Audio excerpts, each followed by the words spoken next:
Hello and welcome to the Brutal Iron Gym podcast, where our goal is to cut through the BS and deliver the brutal truth about topics related to health and happiness.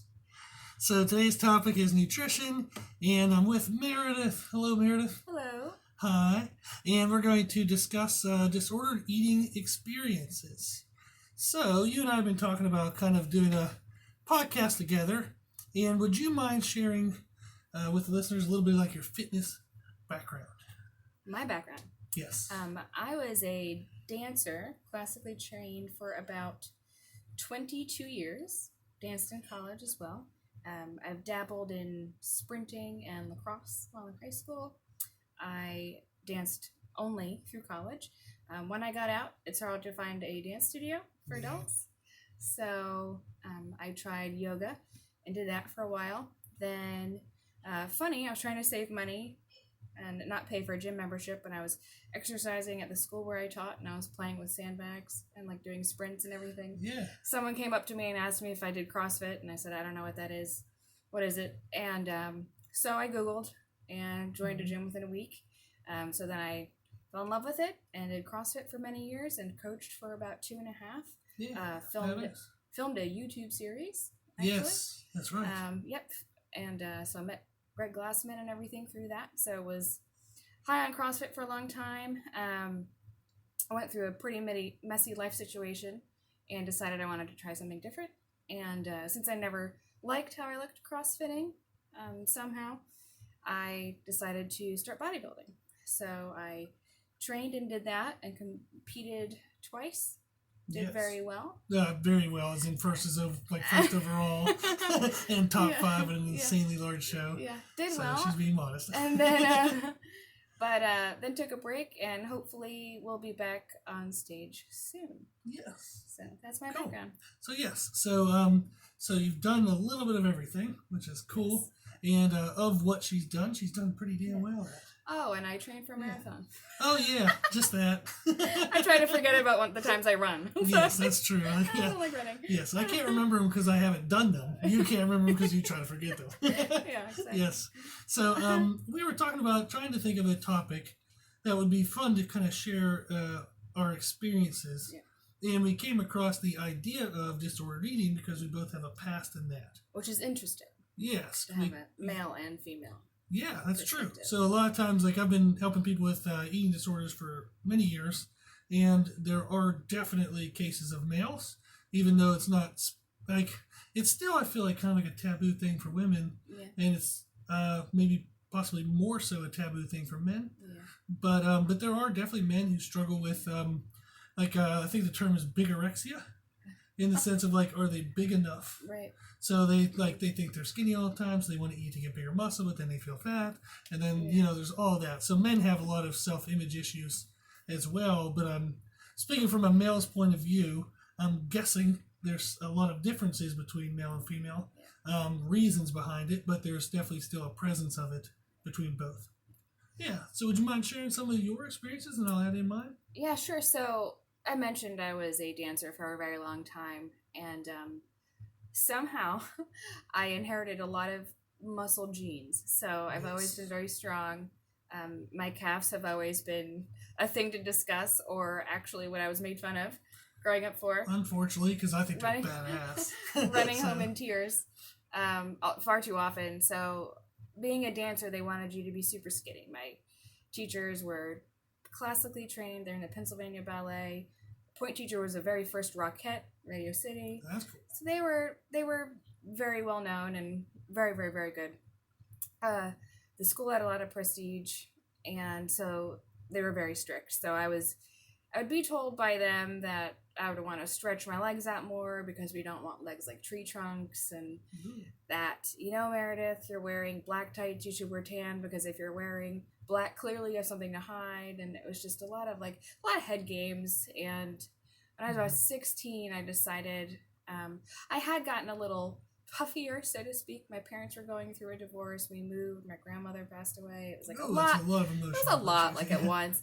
So had gained some weight and decided I was going to try to diet, and lost a lot of weight. And I was being very regimented and, counting calories and counting points and all of that, all of those things that you want to do. And I just went too far with it. So as soon as I was losing a lot of fat, I was getting very thin. My dance teachers started to put me in the center and give me more time on stage and more accolades, and I started to like how that felt. And I knew, sadly, that if I had got thin enough, I knew that my body would burn through the fat and start eating away muscle. So I tried to do it with the intention of having my body eat the muscle, because I was teased so much for how much muscle I had. Very, very insecure about it. And it did get to that point, and I was very skinny. I was about 86 pounds. Oh, my hair was falling out. Yeah. I didn't have my period for 10, 11 months. And once I realized that I was in a very, very unhealthy state, I realized I had to do something about it. Do you remember what kind of triggered it for you to make the change or make the turn? Thinking I wouldn't be able to have kids one day. Like I've heard so many people try to correlate the fact that they couldn't have children. Was it because I had an eating disorder? Was I was younger? Probably because it messed up your hormones. And who knows how far apart between that very restrictive diet and trying to conceive it was. But I always wanted a family, and that kind of scared me straight. Yeah, so to speak. Yes. Yeah. So. And that's kind of what did it, and I basically had to give up, being praised in dance and being thin, and I'm going to go right back to the way I was, which wasn't bad by any stretch of the means. I was just, in my environment, the product of my environment made me think I had to be super, super skinny, and that's just not my body type whatsoever. Yeah. So that's something where it's hard to know the separation between like what we want versus what's nurtured in us, especially at young ages. Yeah. In the sense of like if somebody said, well, if those people weren't around you, would you have still wanted to be thin? And who knows? I mean, we gauge at those ages like what we think we should be based on society and environments and feedback from people. What society tells us. Yeah, so if you kept getting feedback on how thin was the best, that's what you're going to go for. I didn't get asked out, and all of a sudden I was getting like asked out on dates, and that was new, and that felt cool. So it was like this new life I like didn't know about. Yeah, that was unleashed just because. Unfortunate. Yeah. Oh, that stinks. Yes. Yeah, it's bad. So that's like I think in like we were talking earlier about like my start of it. I was kind of like skinny fat when I was 15 years old, and I've told my story a little bit already in some past podcasts. But a friend of mine called me fat on my 15th birthday, and I didn't like it because he was right. Ugh. So I didn't like the fact that he was right. So I was like, wow, that's it. I'm going to change this. So I went through about 2.5, almost 3 years of anorexic style eating, where I would just eat once a day and try to exercise off whatever I believe those calories to be.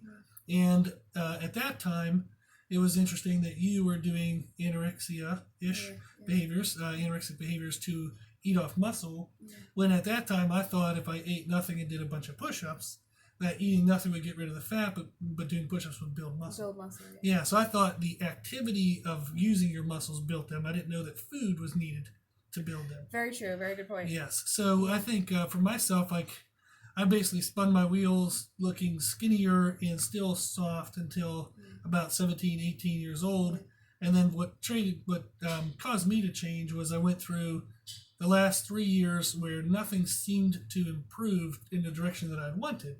And I had just graduated high school and was about to go to college. And I was like, well, screw it. Like, I haven't liked the way I've looked for the last 3 years, and I've done the exact same damn thing for 3 years, and magically it hasn't changed. Imagine that. So I decided, that's it. I'm going to make the change, and I'm going to make something different. Yeah. So whenever you started to do something quote-unquote different, how did you start that approach? Like, how did you start back into eating? Oh, gosh. I remember I was pretty much told you have to gain weight. Now, to backtrack a little bit, it's funny that both of us being in high school, when we had this condition or disordered way of eating or thinking, is that all the more need for education in that field, because the two of us, years thinking, our thinking was so out of whack that there was nothing to educate us otherwise. Yeah, no one was telling us in school. Right. Our parents, I know, like for my parents, they didn't know what They thought healthy eating was, like meatloaf and mashed potatoes every night. Yeah. Like I call them farm boy foods. Well, growing up in an Italian family, it was like you had pasta with your pasta. And like every night, there was always bread on the table. Like friends would come to the house now. They always have bread with their food every night. Yeah. So to gain weight, I ate a lot of like junk. I ate a lot of junk food. Because there was no education on what to eat. I didn't know to eat healthy fats and to eat protein and like to try and exercise and lift weights while I'm doing it. So I just ate boxes of Pop-Tarts, like to try and gain weight really fast, and you could only imagine what I looked like. My face was swollen, I was swollen. Yes. So I put the weight on. Now enough muscle had atrophied so that my metabolism was slower, and I'm eating a ton of more junk food. So then it's just a recipe for disaster to build fat. Like now I ended up in a worse position than I was.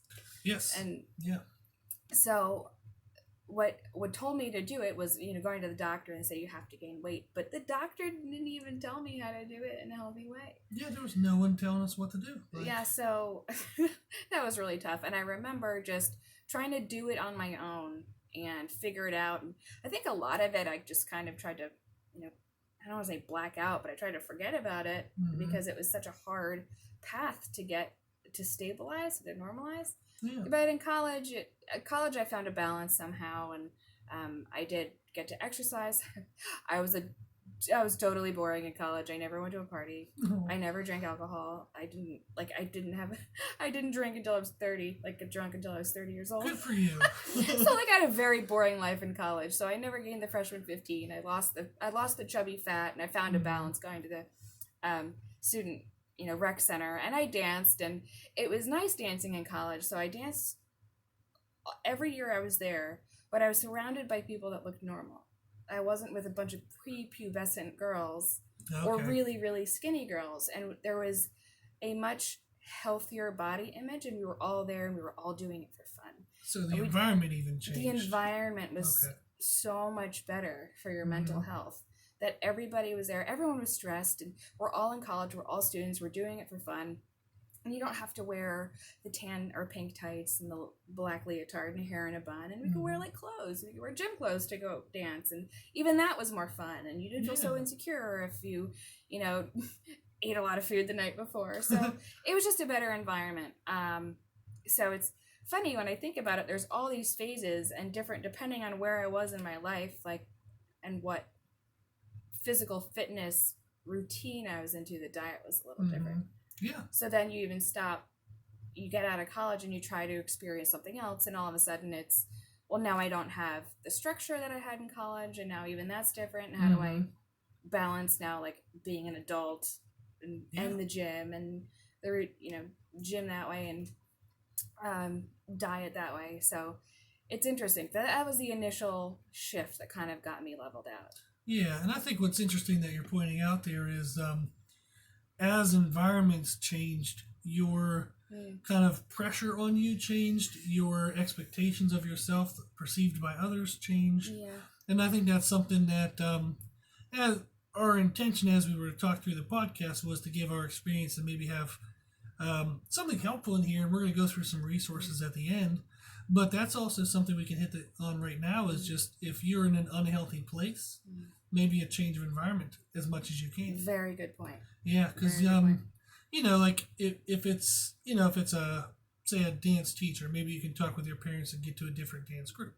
If it's a parent, maybe you can talk to a counselor or talk to friends. Yeah. And I had a counselor in college once that even told me to, if I had a really good friend, maybe even their parent could be a mentor. That's true. That's a good point.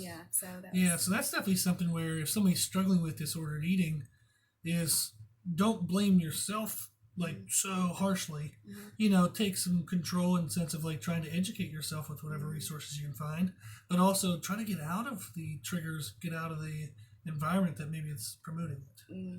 Yeah, as much as you can. I know everybody can't.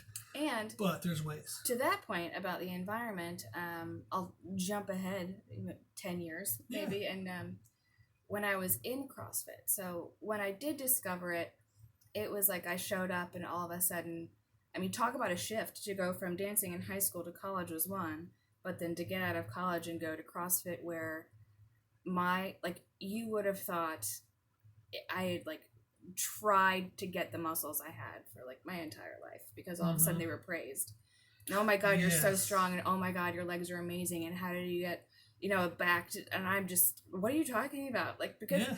this body was teased so much, and all of a sudden Mm-hmm. the muscle that I hated for 20 years was all of a sudden praised, and it Yeah, was it a was good thing to coveted have. at And I was that like, well, time. this Yeah. is awesome. I love this environment. I can be Mm-hmm. me, and I don't have to like, cover up under sweatshirts and sweatpants in the summer because I have muscle. Like, Yeah. which might sound so bonkers, but it's just Oh, I'm sure there's people it. that can relate to that. Yeah, it's maybe there's a little bit of a stigma where if girls have a lot of muscle and they're manly. No, like, that's stupid. Yeah, that's true. Like I've So trained a lot of women that have yeah, like a thicker bone structure, body yeah, frame, and they kind of in roundabout ways will tell me they're like, I know I'll never be that thin girl. yeah. And then in my response is, why are you trying to be? Well, and Like, let's find something that that's like promotes what who I you say. are. You've heard me say, comparison is the thief of joy. Yes, that's So right.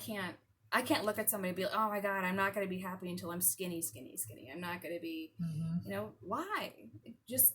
It was a total shift in my mindset to say, you know what? Clearly, God built me this way for some reason, and Yeah. I'm just going to go with it. And I'm going to build it. I'm going to make it strong. I'm going to craft it, and I'm going to build it, and it's going to be awesome. And Mm-hmm. and I'm okay with it. But it took me 30 years, like, to Yeah. find that balance. Mm-hmm. Takes a long time. Like I know Yeah. for myself, like through my journey of trying to gain muscle, it's only been later in my life. Like I know, like we're still young, being in our 30s, but it has taken me until about my 30s to realize that the struggle that I had is actually a strength in the sense of being able to train and help others. Yeah. So that's Oh, something yeah. where like those moments weren't fun that I had that were like the dark moments of our lives, but we were able to now use them to help other people. And I think that's something too where if somebody's struggling right now is maybe like try to think like in the sense of like how like other issues will have like groups to join. I wonder if there's like a disordered eating like group where somebody could kind of like share in their journey, like how their struggles and what they are doing is kind of like helping others. I'm sure there's probably forums out there, but I Mm-hmm. always advocate for counseling or Yeah. help that way, because we can talk about our experiences and what we've been through and be happy to talk about it with anybody that wants to email or Yeah. call or anything, but it really should seek some also professional help, Yes. because it wasn't even until when I went going through a really hard time, and I was like closet eating and binge eating at night, like no one can see me, and it was really stressful, and it was like where I found comfort Yeah. was eating a ton of food like when no one could see me, and then I just tried to over exercise the next day. I would restrict and say, okay, well, I'm not going to eat, and then I'd have a salad 10 hours after waking up, and then I'd like go to the gym and do cardio for 2 hours, and then I'd be right back in the kitchen or my bedroom like eating all of this food again. Yes. And it was like this horrible cycle. And it wasn't until I went to therapy, I was probably 30, 31 at the time, that she even told me, well, there's the ABCs of disordered eating. And it was like the first time I ever heard of this, because I only thought, well, the only disorder is, well, okay, I was kind of anorexic when I was younger. Mm-hmm. To me, like, anorexic means you don't eat, but that's not necessarily the case. It's severely under eating. Yeah. So okay, I was anorexic, but that's it. I wasn't bulimic. I wasn't throwing up food. Well, you're exercise bulimic. You over exercise to compensate for the food. So I was exercise bulimic, and then the C's is compulsive overeating. So I was doing. In my lifetime, I've gone through the entire ABCs and like twice or 3 times. Yeah. So it wasn't until she brought light to the fact that wasn't normal. I just figured, oh, well, girls, I don't know if guys talk about this, but girls sometimes like, oh, I, have been, binged on food, or it's a comfort, or it's just what you do, and it's normal, but it's not, to some extent. Like, if binging is also just eating past the point of discomfort and uncomfortable. It's not just, you're not binging if you go have Thanksgiving dinner. Like, it's not the same thing. So it's being aware if you fall within any of any of those are on that spectrum. Yeah. It's not just one. So just to have an open mind that maybe you can reflect and say, okay, maybe I do that. Maybe I should look into doing that. Yeah. And I think counseling is great because the journey you and I took to get where we are now could have been immensely shortcutted if we had had some help. 10 years earlier would have been nice. Man, like some nutrition information, even just somebody to talk to about the emotional stuff that we were feeling at the time. Yeah, because if I think about it, it's all wrapped up in emotions. Yes. It was all wrapped up in emotions. Yeah. And I had, for instance, in high school, I was teased for my muscle, but I still kind of wanted to embrace it one day. I had a subscription to Oxygen magazine for like 7 years. And I was like, one day I'll look like that or I'll get on stage and do that. But I never wanted to do it because I'm like, well, I'm not like conceited. And if I do that, then people just think that, clearly if you're on stage, then you want the attention. And it's like, so I had also that battle in my head for so many years until I finally said, you know what? I want to feel healthier. I want to look better. I want to grow my muscle in a way, to glorify God in a sense, because He's the one to put it there. He gave me that body for a reason. But I didn't want to try to compete until I was in a healthy state. So please don't try to compete if you're overweight. And you can have a goal, say I'm going to lose the weight and get on stage, but it is so intense, and the diet is so hard sometimes, and the training on very little food, that if you're not in a proper mindset, like I would worry people would feed off of that energy. Yes. They're underfed and they're working hard and they live for the thrill of that. So therefore I'm accomplished because I'm miserable. Yeah, if they're not, you have to be in the right mindset where if you're putting on a suit in a room with 12 mirrors in it under fluorescent lights, and they poke at you saying you really need to lose this or you're cheating on your diet, if you're not mentally strong and ready for that, that'll mess up your world. Yeah, and I think that goes back to, we said, the idea of getting like counseling help in the journey. And if you want to have like a fitness show as like a goal, get counseling as in like a trainer, nutritionist, like get someone who knows the proper facts and guidelines that can help you. Yeah, and make sure that even get blood work before you try to compete. And make sure that your hormones and thyroid. Yeah, no one told me to get my blood work checked before I competed. So I did the whole prep with hypothyroidism, and I had no idea. Yeah, which is amazing that ridiculous. You did as well as you did. But it was so hard. Yes. So I would just, make sure your mind's right, make sure your body is ready.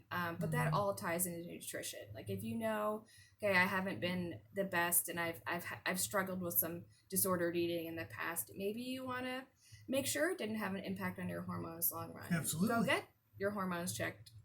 Get a blood test and see where you sit. Yeah, and like you said, like if somebody's maybe listening to this and fearful about like being able to bear children, like that would be another good reason to go get hormones checked and just see if what you've done so far has caused any problems. Yeah. And then if it has, it's not the end of the world. People can help, and there's therapies for that. But just to at least know where you're at. Yeah. Yeah. So then we also have some past podcasts if you'd like to check them out. So podcast number 472, we talk about eating disorders in children. And podcast 135, we talk about how to help a spouse or friend with an eating disorder. And 136 is how to help yourself with an eating disorder. So in those ones, I kind of went through a little bit of like my past experiences and some experiences with clients and how we've kind of worked to overcome the issues. So so there's some resources there. So, and if you ever need to reach out to us, our email is brutalironjim@gmail.com. So is there anything you want to kind of add to the end? No, nothing to add. Cool. Okay, so if you listen to this and you want to have someone hear your story, just email us. If you want to reach out, email us. If you need anything, email us. Yeah, there could be an entire series on this topic. Absolutely, like just a couple that barely touches the surface. Yeah, and especially if we talked about like when we first wanted to start eating right, we didn't have any guide. So if maybe you're in that place and you're like, I want to eat right, but everything I keep doing doesn't seem to be working, email us. So for example, you brought up after you had your time of restricted eating, when you went back to eating, all of a sudden you're bloated, there was a lot of metabolic issues. Yeah, there's a lot of issues with sodium intake that people don't understand. So if you need any help with that rebuilding phase, email us and we can share with you the science of it and kind of give you a plan or some kind of help, so that way you can do it the most efficient way and actually do it the most mentally and emotionally healthy way. Cool. Right. Okay. Well, thank you, Meredith, for being here. There you go.